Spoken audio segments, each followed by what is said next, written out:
$10,000? You were f***ing with me, right? Tony asked in shock. I'm dead serious. We'll split it 3 ways. We just need to stay in there for 12 hours, Dan explained. Man, I'd pay to stay in a haunted house. This is literally a dream come true, Tony said. Sounds good, but this is different. 10 years and no one has completed the challenge, Dan said. I'd remained silent during their discussion. Just like them, I loved anything abandoned, haunted, or scary. But Dan was right. That place was different. It was just wrong. Hey, Ian, what do you say? Dan asked. I don't know. Come on, are you actually scared? He asked. I just think it's strange. The challenge has been out for 10 years, and no one has managed to get through the night. Some even suffered mental breakdowns and allegedly suffered mental breakdowns, Dan clarified, cutting me off.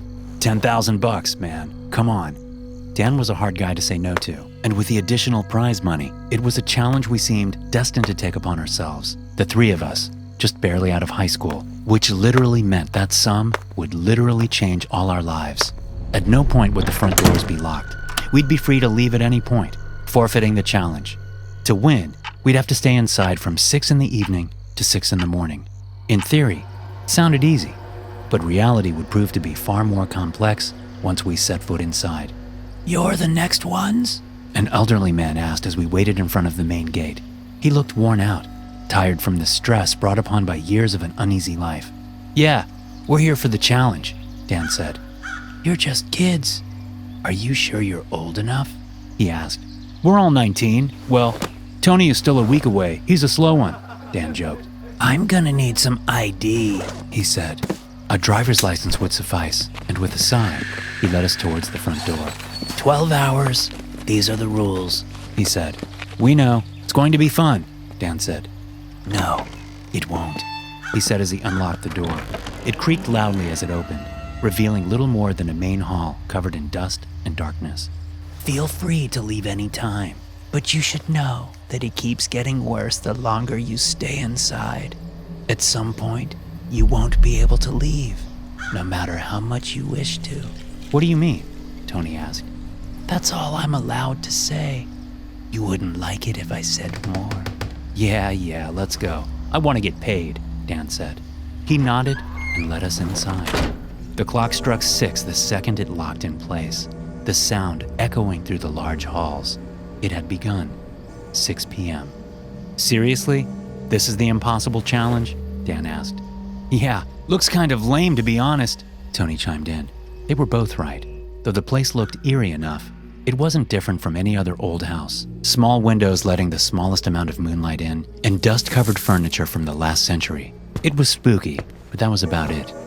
9 p.m. We'd spent the past 3 hours exploring every dusty room of the house, and we were woefully disappointed in the lack of eerie events. It seemed like child's play getting the 10,000, yet something felt wrong about the place. Logically, there wasn't a single threat nearby, yet for each passing minute, I got an unexplainable feeling of impending doom. I didn't feel comfortable sharing it with Dan or Tony, but the look on their faces told me they could feel it too. 11 p.m. We decided to spend the remainder of the night in the main hall. All things considered, it was the cleanest and most well-lit up place in the house. Only on the rare occasion that someone needed to take a leak, we would split up to visit the ancient bathroom. Dan and I were sitting silently together as Tony did his business. The house creaked weirdly as the wood reacted to the changing temperatures outside. We were considering whether or not we'd just sleep through the night and collect our winnings when we heard a loud gasp coming from the second floor. We rushed towards the sound without hesitation, running through a door none of us had even noticed up until that point. It led into a children's room with cheerfully painted blue walls with ducks on them, and in the middle stood an empty crib. Tony stood motionless in front of it, not even reacting to our presence. The entire room felt out of place, too modern compared to the rest of the house, but it wasn't exactly scary. Tony, are you all right? I asked carefully as I tapped his shoulder. It's not possible, he mumbled. What is it? This is Henrik's room, he responded meekly.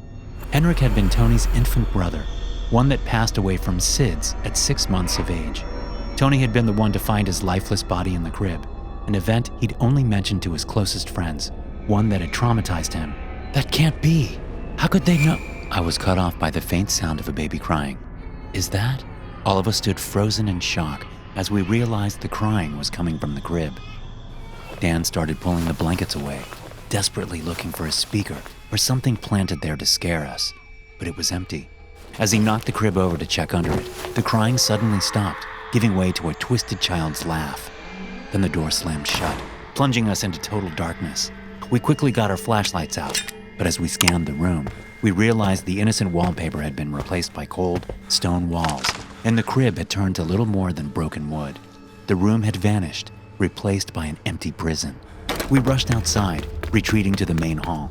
For a moment, we contemplated leaving the house, but instead we remained, sitting in silence as we tried to process what had just happened. 12 p.m. "So, are we going to talk about what happened in that room?" Dan finally said after an eternity of silence. Tony didn't respond.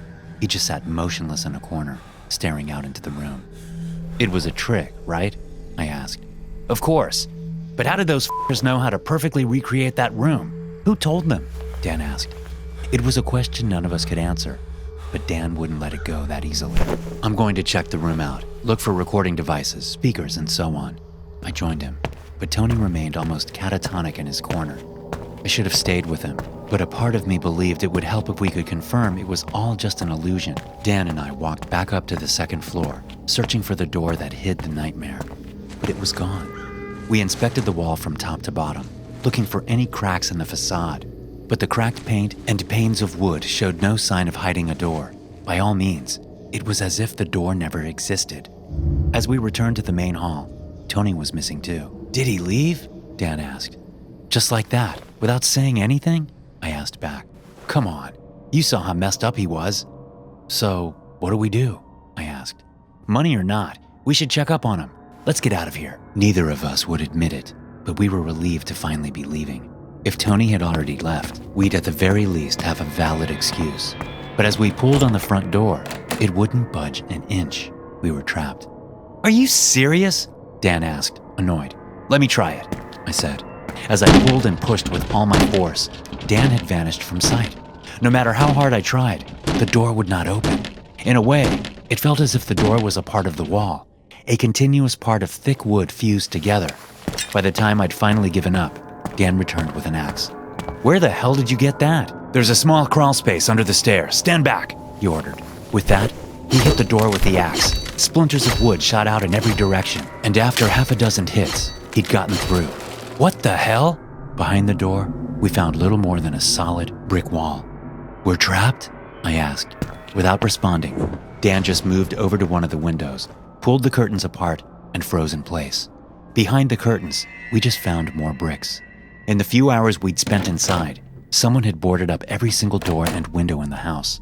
We spent the next hour desperately looking for a way out, yelling and banging in the hopes that someone would find us, but no rescue would come. Exhausted, we just collapsed in the main hall, contemplating our next move. We searched through every nook and cranny, and nothing had worked. A moment of rest would not come before the faint calls for help put us right back into a state of panic. "Help me," a voice called. "Was that Tony?" Dan asked. I nodded. For a while, we couldn't figure out where the sound had come from. It was muted, distant. It almost sounded as if it was coming from below the floorboards, but during our entire stay, we hadn't yet found a basement. At least not until Dan stumbled upon a door none of us had seen thus far. As we stood before it, ears pressed against the old wood, we clearly heard Tony's voice coming from the other side. "Don't go inside," Dan said with undeniable fear in his voice. "But it's Tony," I said. "We don't have a choice." I opened the door, revealing pitch-black darkness below. "Tony!" He called into the void. "Help!" He called out with a weaker voice than before. We turned our flashlight back on and rushed downstairs. At the bottom, a massive basement was revealed, causing all sounds to echo in every direction, making it impossible to find out where Tony was calling from. After a moment of hesitation, we spurted into the dark, calling his name. The basement was impossibly big, and before we could even search half of it, we were long since out of breath. But just before I felt my knees go weak, I heard Dan gasp in shock. "What is it?" I asked as I turned around. There he was, Tony hanging from the ceiling with his chest torn open. His body has been turned into a bloodless, hollow cavity drained from all signs of life. At first glance, I would have thought he was a doll, but his face had been permanently contorted into an expression of agony. He was dead. and he'd clearly been dead for quite some time, which begged the question, who'd been calling for help? Dan, I think, was all I managed to get out before I realized he had vanished from sight. Dan? With my old friend left missing, terror shot through my body. My mind became overwhelmed with a simple desire to escape. So I started running, not even knowing where I had come from. I stumbled through the dark, desperate to find the stairs I had come down, but it was a hopeless task. Then I heard footsteps surrounding me. At first, I assumed it was Dan, but upon calling his name, I got no response. That's when I realized just how many there were. Tiny footsteps coming from all directions, letting out ominous whispers. I kept running, going in circles until I finally saw a light. It was coming from the stairs. Just as I reached the threshold of the first step, I felt something hit me on my temple. Immediately, I could feel the blood pour down the side of my head, and the attacker was nowhere in sight. I swiftly climbed the stairs as my vision started to get blurry. My head felt numb from the hit, and as I'd gotten halfway up, the world around me went dark.